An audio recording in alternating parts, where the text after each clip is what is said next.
Hello guys, hello Gemini, Libra, and Aquarius, air signs, Gemini, Libra, and Aquarius. Alamin natin ang weekend reading mo para sa Sabado and Linggo na to. 4 cards lang tayo guys. Okay, air signs. Woo. Okay, wow. Okay, so yun, kung makikita mo dito, this weekend, sinasabi ng baraha sa'yo dito na kailangan mo daw ng pahinga, 'di ba? So, reflection. Nasa period ka ng pagre-reflect, pagpapahinga. If wala ka naman sa Middle East, 'di ba?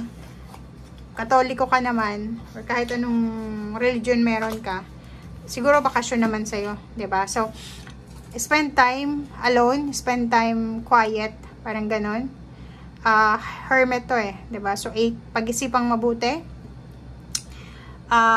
Hanapin yung peace and harmony this weekend. Okay? So, ibig sabihin, wag mong i-pressure yung sarili mo.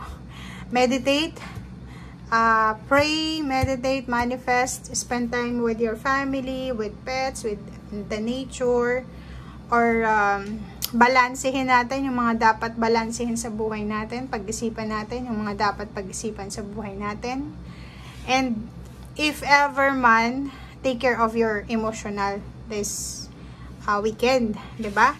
So, kailangan mong mag-spend time sa relationship mo. Kung kulang kayo sa intimate contact ng relasyon mo, kailangan mong ibigay 'yon sa relasyon mo this weekend. Okay? Burning bowl ritual. So, alimbawa, nagme-meditate tayo, 'di ba? May gusto kang mangyari sa buhay mo.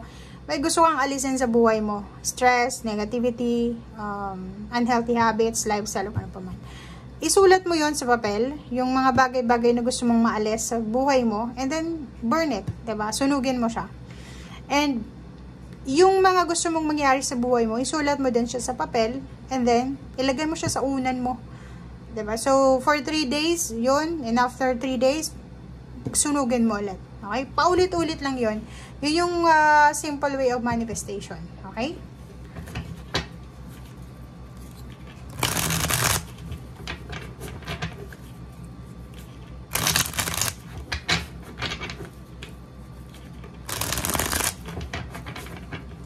And at the same time, pakalmahin mo. Kasi itong number 6, balance to.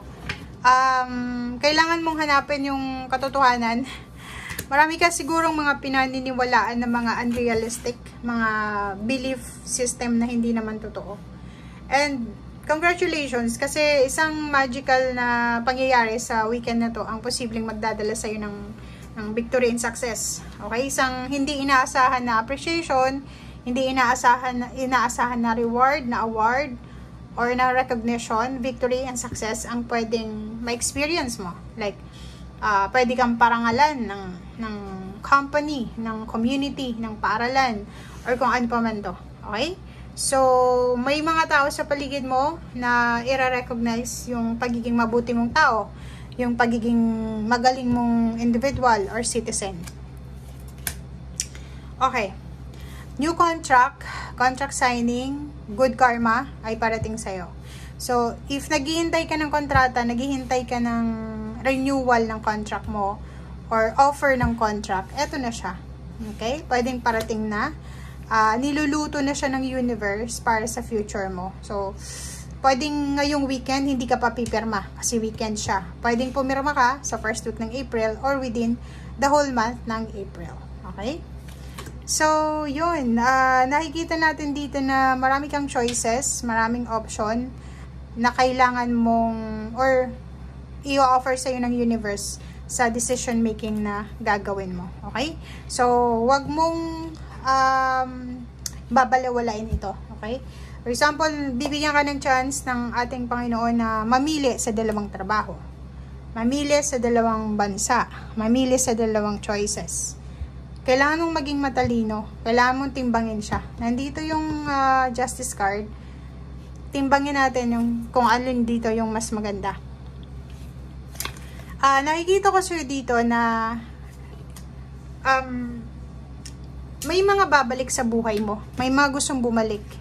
Pwedeng sila yung mga naging dahilan ng restriction sa buhay mo. Like for example, sila yung naging dahilan kung bakit nagkautang-utang ka. sila yung naging dahilan kung bakit nasaktan ka emotionally, or sila yung naging dahilan kung bakit nagkaroon ka ng kaso, or kung ano man.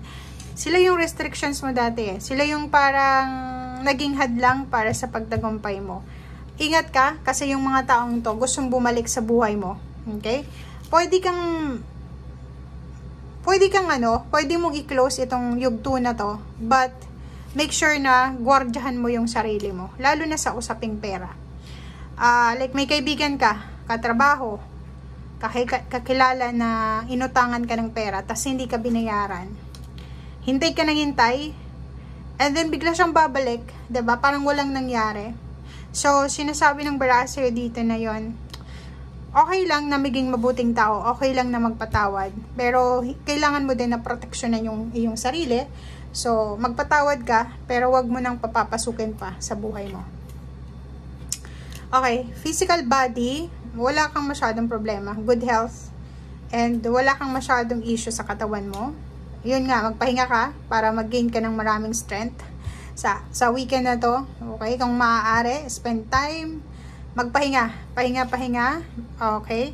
And wag tayong masyadong stress, wag tayong masyadong burden this weekend, wag tayong masyadong magmadali, mag-rush, okay? Kasi lahat naman ng mga nangyayari sa ngayon ay may dahilan. Everything happens for a reason, and hindi mo kailangan magmadali, 'di ba? Kalma lang. Nandito yung Queen of Cups, kalma. Kasi may parating na eh, 'di ba? Like for example, may travel ka na minamanifest, meron kang relocation na minamanifest, may pagbabago na gusto kang mangyari sa buhay mo na matagal mo na siyang pinapangarap, 'di ba? So kalma lang, kumalma ka lang kasi parating na. Kung ano man itong sitwasyon na gusto mong takasan sa ngayon, huwag kang mag-alala kasi parating na yung pagkakataon na makakatakas ka na. Makakaalis ka na dyan sa sitwasyon na yan. Pagsimula ka na ng maliwanag, ng mas lighter, mas komportable na buhay. Okay? Last card natin is etong High Priestess. Makinig tayo sa sinasabi ng ating intuition. Kasi yung intuition mo, lalo na this weekend, 'di ba? Pag nag-meditate ka, nagpe-pray ka, 'di ba? Naka-close yung mata mo. Or pwedeng nakamulat ka. Pero maraming mga yung positive energy, yung reawakening, 'di ba? Enlightenment na pwedeng pumasok sa isip mo, na pwedeng makatulong sa kung ano man itong like mga decision making mo for the future or for the present situation mo. So, nakikita natin dito na wag tayong masyadong magmadali, 'di ba? Wag tayong masyadong magmadali kasi itong weekend na to is parang naka-design siya para ibigay sa mga tao na makapagpahinga, makapag-isip ng tama. Alam mo 'yon, na makapag-relax kahit man lang ng 2 days or 1 day. Okay? Thank you guys. Bye.